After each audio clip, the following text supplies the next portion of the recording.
Hi అండి. ఈరోజు వీడియోలో ప్లెయిన్ బ్లౌజ్ ఎలా కట్ చేయాలో చూపిస్తాను. దానికోసం అయితే ఇలా ఒక ప్లెయిన్ బ్లౌజ్ అయితే తీసుకున్నాను, మీటర్ క్లాత్. ఇప్పుడు ఇది ఆది బ్లౌజు. ఈ ఆది బ్లౌజ్ ప్రకారంగా మనం ఈ క్లాత్ అయితే కట్ చేసుకోవాలి. ఇప్పుడు బ్లౌజ్ అయితే కట్ చేయాలి. బ్లౌజ్ కట్ చేయడానికి ముందుగా అయితే హ్యాండ్స్ కట్ చేద్దాం. మన దగ్గర ఉన్న క్లాత్ని ఇలా 4 ఫోల్డ్ చేసుకోవాలి. 4 లేయర్ల కింద 2 హ్యాండ్స్ ఒకేసారి వస్తాయి. ఇప్పుడు ఒక పావు ఇంచి మార్క్ చేసుకొని ఏమన్నా హెచ్చు తగ్గులు కిందని ఎగదిగా వస్తూ ఉంటాయి కదా, అలా ఒక లైన్ కట్ చేసుకొని స్కేల్తో లైన్ డ్రా చేసి ఇలా లైన్ అయితే డ్రా చేసి ఇలా స్ట్రైట్గా ఉందో లేదో, సమంగా ఉన్నాయో లేదో చెక్ చేసుకొని ఒక పావు ఇంచి చిన్న ఫోల్డింగ్ కోసం ఒక మార్క్ అయితే చేయండి. ఆ పావు ఇంచి దగ్గర నుంచి 1 ఇంచికి చేతికుట్లు కోసం, అంటే హెమ్మింగ్ కోసం అయితే మార్క్ చేసుకోవాలి. మనం హెమ్మింగ్ కోసం మార్క్ అయితే చేసాం కదా, అక్కడ నుంచి మన దగ్గర ఆది బ్లౌజు హ్యాండ్ పొడవు ఎంత ఉందో చెక్ చేసుకొని షోల్డర్ దగ్గర కుట్టు ఉంటుంది కదా, కుట్టు దగ్గరికి అయితే మార్క్ చేయాలి. ఇప్పుడు ఆర్మ్ డౌన్ అయితే మనం మార్క్ చేసుకుందాం. దానికోసం ఇలా జాకెట్ ఆది బ్లౌజు నేను చూపిస్తున్నట్టుగా బ్యాక్ వైపు ఆర్మ్ రౌండ్ చెక్ చేసుకొని నాకు 7 మీద 2 గీతలు వచ్చింది. 7 మీద 2 గీతలు అంటే కొంచెం పెద్ద బ్లౌజే కాబట్టి 3 ఇంచెస్ అయితే తీసుకున్నాను. ఆర్మ్ డౌను 3 ఇంచెస్కో మార్క్ వేసుకొని ఇప్పుడు హ్యాండ్ లూజ్ అయితే చెక్ చేసుకుందాం. హ్యాండ్ లూజ్ ఎంత ఉన్నది అన్నది మన ఆది బ్లౌజు హ్యాండ్ ఉంటుంది కదా, అలా సెంటర్కి ఫోల్డ్ చేసి ఫస్ట్ కుట్టు దగ్గర అయితే ఒక మార్క్ వేసుకోవాలి. ఇప్పుడు నెక్స్ట్ వచ్చేసి మనం ఏం చేయాలంటే ఆర్మ్ రౌండ్ కోసం చెక్ చేసుకోవాలి. ఆర్మ్ రౌండ్కి 7 మీద 2 గీతలు అని చెప్పాను కదా, అక్కడికి ఒక మార్క్ అయితే వేసేసుకోవాలి. ఇప్పుడు దాన్ని సెంటర్ ఫోల్డింగ్ చేసుకొని సెంటర్లో ఒక డాట్ అయితే వేసుకోండి. ఇక్కడ ఏ బ్లౌజ్కైనా సరే 1 ఇంచ్ కామన్గా వదిలేసుకోవాలి. హ్యాండ్ కటింగ్స్ ఏ బ్లౌజ్ అయినా సరే కామన్గా 1 ఇంచ్ అయితే వదిలేసుకోవాలి. ఇప్పుడు సగానికి ఫోల్డ్ చేసి సగానికి మార్కింగ్ అయితే చేసుకోవాలి. ఇప్పుడు ఆ మార్కింగ్ దగ్గర నుంచి ఒక బాక్స్లా గీసుకొని ఇప్పుడు 1 పావుకి ఒక మార్క్ అయితే చేసుకోండి. 1 పావుకే మార్క్ చేసుకున్నాను నేను. ఇలా కరువు స్కేల్ ఉంటే చక్కగా కొత్త వాళ్ళకి కరువు వచ్చేస్తుంది. హ్యాండ్ తోటి కష్టపడి తీయాల్సిన అవసరం ఉండదు. కొత్త వాళ్ళు ఎవరైనా సరే ఇలా కరువు స్కేల్ అయితే యూజ్ చేసుకోండి, కొత్తగా నేర్చుకునేవాళ్ళు.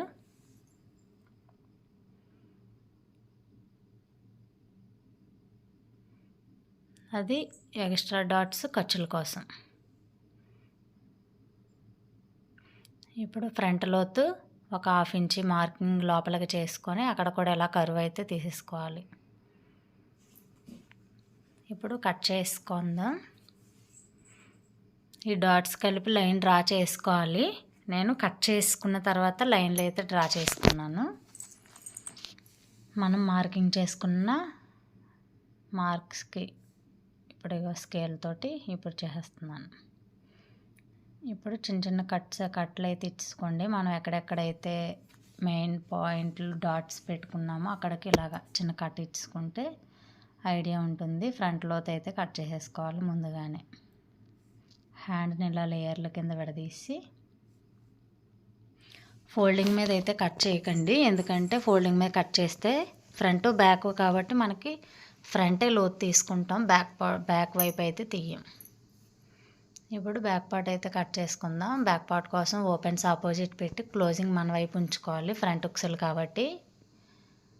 ఇలా ఒక పావు ఇంచుకి ఒక లైన్ డ్రా చేసుకొని హెమ్మింగ్ క్లాత్ ఎక్కువగా ఉంది కాబట్టి హెమ్మింగ్ నేను ఇందులోనే పెట్టేస్తాను. 1.5 హెమ్మింగ్ కోసం ఉంచుకున్నాను. ఒక లైన్ డ్రా చేసేసుకొని ఆది బ్లౌజ్ కంటే కొంచెం ఆది బ్లౌజ్ షార్ట్గా ఉందనేసి కస్టమర్ కొంచెం పెంచమని చెప్పారు. దానికోసం అయితే ఇంక నేను ఆది బ్లౌజ్ అయితే చూడలేదు. ఇప్పుడు 1 ఇంచ్ పెంచాలి కాబట్టి ఆది బ్లౌజ్ ఎంత ఉందో కొలుచుకొని 1 ఇంచ్ ఎక్స్ట్రా కలుపుకొని ఇప్పుడు మార్కింగ్ అయితే వేసేసుకుంటున్నాను నేను. ఖర్చు కోసం 1/2 ఇంచ్ ఎక్స్ట్రా మనం మార్కింగ్ చేసుకున్న ఇలా లైన్లు డ్రా చేసేసుకొని ఆర్మ్ డౌను షోల్డరు మార్కింగ్ చేసుకోవాలి. ఆర్మ్ రౌండ్ వచ్చేసి షోల్డర్ వచ్చేసి 5.5 తీసుకుంటున్నాను. 31 నడుం లూజు, మధ్యలో 3 ఇంచెస్ షోల్డర్ కోసం నెక్ విడ్త్ 2.5 తీసుకున్నాను. 6 ఇంచెస్ ఆర్మ్ పొడవు. ఇప్పుడు మనకి నడుం లూజ్ ఎంత ఉందో చూసుకొని దాన్ని 4వ భాగం ఇక్కడ నడుం లూజ్కి అయితే మార్క్ చేసుకోవాలి. చెస్ట్ లూజ్కి మనకు వచ్చిన నడుం భాగానికి 1 ఇంచ్ కలుపుకుంటే చెస్ట్ లూజ్కి మార్కింగ్ సరిపోతుంది.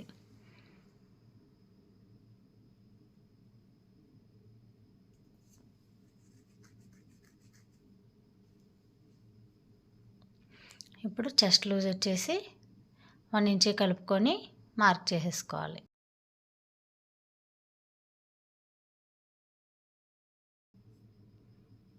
వీడియో నచ్చితే మాత్రం లైక్ చేయండి, ఈ ఛానల్ని సబ్స్క్రైబ్ చేసి సపోర్ట్ చేయండి.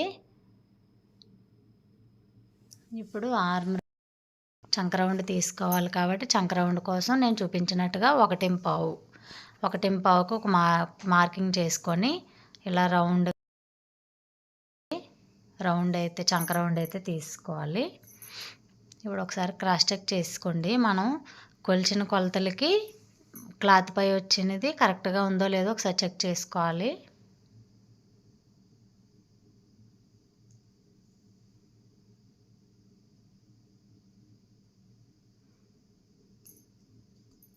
ఫస్ట్ వచ్చేసి నేను కరెక్ట్గానే మార్కింగ్ అయితే చేశాను. మళ్ళీ సెకండ్ టైంకి కొంచెం ఇప్పుడు ఇలా కరెక్ట్గా మార్క్ చేసేసుకొని ఇలా ఖర్చుకు 2 ఇంచెస్ ఉంచుకొని నేనైతే మార్క్ చేసేసి లైన్లు డ్రా చేసేసాను. ఇప్పుడు నెక్ వచ్చేసి కిందని 3 ఇంచెస్ తీసుకున్నాను, పైన షోల్డర్ దగ్గర 2 ఇంచెస్ తీసుకున్నాను, 2.5 తీసుకున్నాను, కిందని 3 ఇంచెస్ తీసుకున్నాను. వెడల్పుగా ఉంటుంది కిందని నెక్ విడ్త్ అయితే. ఇప్పుడు బ్యాక్ డాట్స్ వేసుకుంటాం కదా, పైనుంచి 10 ఇంచెస్కి అయితే మార్క్ వేసుకోవాలి. ఆ మధ్యలో లైన్ వచ్చేసి 4 ఇంచెస్, అటు ఒక 1/4 ఇంచ్, ఇటు 1/4 ఇంచ్, 2 డాట్స్కి కూడా అలాగే వస్తాయి. ఇప్పుడు కట్ చేసేసుకోవడమే. బ్యాక్ పార్ట్ అయితే అయిపోయింది. అర్థమైతే లైక్ చేయండి, అర్థం కాకపోతే కామెంట్లో అడగండి. ఏం అర్థం కాలేదో ఆ డౌట్ క్లియర్ చేస్తాను మళ్ళీ మీకు. ఇప్పుడు బ్యాక్ పార్ట్ అయిపోయిన తర్వాత మనం హెమ్మింగ్ కోసం ఒక లైన్ అయితే వేసాం కదా, ఆ లైన్కి ఇలా చిన్న టక్ ఇచ్చుకోండి. ఆ టక్ ఇచ్చుకున్న దగ్గరికి హెమ్మింగ్కి ఫోల్డింగ్ చేసుకోవాలని మనకు ఐడియా ఉంటుంది స్టిచ్ చేసేటప్పుడు. ఇప్పుడు ఫ్రంట్ పార్ట్ కట్ చేసుకుందాం. ఫ్రంట్ పార్ట్ కోసం ఇలా నేను చూపించినట్టుగా పెట్టుకొని క్లాత్ అయితే క్రాస్గా పెట్టుకోండి. క్రాస్ కటింగ్ బ్లౌజులు కాబట్టి మనం క్రాస్గానే పెట్టుకోవాలి బ్యాక్ పార్ట్ని. మన బ్యాక్ పార్ట్ ఎలా అయితే ఉందో అలాగే ఇలా లైన్లు అయితే డ్రా చేసేయండి. ఇప్పుడు ఇలా డ్రా చేసుకున్న తర్వాత పైనుంచి మన ఆది బ్లౌజు షేప్కి షోల్డర్ దగ్గర పట్టుకొని షేప్కి మధ్యలో కుట్టు ఉంటుంది కదా, షేప్కి మన ఫ్రంట్ పార్ట్కి మధ్యలో ఆ కుట్టు దగ్గరికి ఇలా లాగి పెట్టకుండా నీట్గా పట్టుకొని ఇలా సెంటర్ షేప్ కుట్టు వేసుకుంటాం కదా, అక్కడికి ఎంత అయితే ఉందో అక్కడికి ఒక మార్కింగ్ చేసుకోండి. ఓ డాట్ అయితే వేసుకొని అక్కడికి ఫోల్డ్ చేసేసుకోండి. ఇంకా కింద పార్ట్ మనకు అవసరం లేదు ఫ్రంట్కి. ఇప్పుడు ఆ డాట్ దగ్గరికి ఎక్కడికైతే వచ్చిందో అక్కడికి ఇలా ఒక మార్క్ అయితే చేసేసుకోవాలి. ఇప్పుడు నెక్ చూసుకోవాలి. నెక్ కోసం అయితే ఆది బ్లౌజ్ని నేను చూపిస్తున్నట్టుగా చక్కగా కొలపెట్టుకోండి.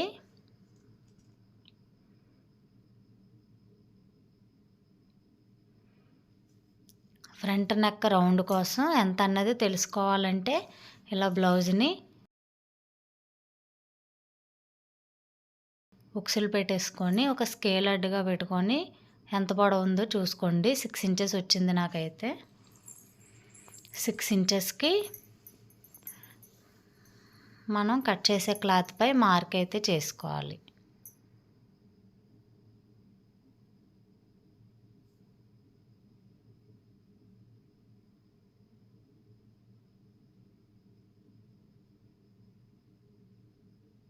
ఇలా 6 ఇంచెస్ వచ్చింది. 6 ఇంచెస్ మనం మనం కట్ చేసే క్లాత్పై మార్క్ అయితే చేసేసుకోవాలి 6 ఇంచెస్కి. ఇప్పుడు రౌండ్ అయితే తీసుకోవాలి. రౌండ్ కొంచెం పైకే ఉంది. మన ఆది బ్లౌజ్ కూడా చేసిన లైన్ మీద మనం ఆది బ్లౌజ్ నెక్ పెట్టి కూడా మనం రౌండ్ చెక్ చేసుకోవచ్చు. ఇంకా నేను కరెక్ట్గా వచ్చిందని చెక్ చేయట్లేదు. ఉక్సులు పట్టి పట్టుకొని మనం మార్క్ చేసిన దగ్గర నుంచి ఎంతవరకు ఉందో అక్కడికి కుట్టు వరకు ఒక మార్కింగ్ చేసుకొని ఖర్చు కోసం కూడా ఉంచేసుకోవాలి. ఇప్పుడు మనం ఆర్మ్ రౌండ్కి డాట్ పెట్టాను కదా, డాట్ దగ్గర నుంచి మన ఆది బ్లౌజ్ జాయింట్ చేసుకుంటాం కదా, జాయింట్ దగ్గర నుంచి ఇలా షేప్ కుట్టుకి పైన కిందకి 1/2 ఇంచ్ ఖర్చుకి ఉంచేసుకొని ఇలా 3 కొలతలతో ఫ్రంట్ పార్ట్ చాలా ఈజీగా అయిపోద్ది. ఇప్పుడు బస్ట్ పాయింట్ చూసుకొని, బస్ట్ పాయింట్ వచ్చేసి 10 వచ్చింది. 10 దగ్గరకు మార్క్ అయితే చేసి లైన్ డ్రా చేశాను. అటు 1/2 ఇంచ్, అటు 1 ఇంచ్, ఇటు 1 ఇంచ్. మెయిన్ డాట్ కదా, 1 ఇంచ్ 1 ఇంచ్ ఉంచుకోవాలి. ఇప్పుడు ఉక్సులు పట్టే దగ్గర ఒక డాట్ అయితే వేసుకోవాలి. అక్కడ కోసం సెంటర్ నేనైతే సమంగా చేసేస్తూ ఉంటాను. ఇలాగే ఫిట్టింగ్ అయితే బాగానే ఉంటుంది. ఇప్పుడు వరకు ఏ ప్రాబ్లం అయితే రాలేదు. మీరు కూడా అలా చేయొచ్చు. ఇప్పుడు మనం డాట్ వేసుకున్నాం కదా, అక్కడ నుంచి 2 ఇంచెస్ యువతలకి అలా ఒక లైన్ అయితే డ్రా చేసేసుకోవాలి. ఇది కూడా అటు 1/2 ఇంచ్, ఇటు 1/2 ఇంచ్. అంతేనండి, అయిపోయింది ఫ్రంట్ పార్ట్ కూడా. అర్థమైందని అనుకుంటున్నాను. అర్థం కాకపోతే కామెంట్లో అడగండి, ఇంకా క్లియర్గా చెప్తాను.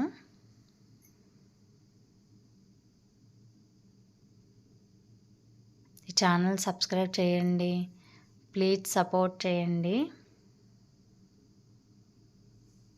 ఇప్పుడు మనం ఫ్రంట్ పార్ట్ అయిపోయిన తర్వాత షేప్లు అయితే కట్ చేసుకోవాలి. షేపుల కోసం మన బ్యాక్ పార్ట్ ఉంటుంది కదా, బ్యాక్ పార్ట్ని ఈ ఫ్రంట్ పార్ట్ని ఒకదానిపై ఒకటి పెట్టుకొని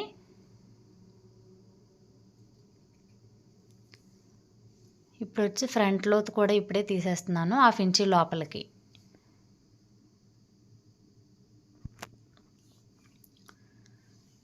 ఇప్పుడు ఈ ఫ్రంట్ పార్ట్ వచ్చేసి ఫ్రంట్ పార్ట్ని మనకు బ్యాక్ పార్ట్ కట్ చేసాం కదా, దాన్ని ఒకదానిపై ఒకటి పెడితే షేప్ ఎంత తీసుకోవాలన్నది ఈజీగా అర్థమైపోతుంది.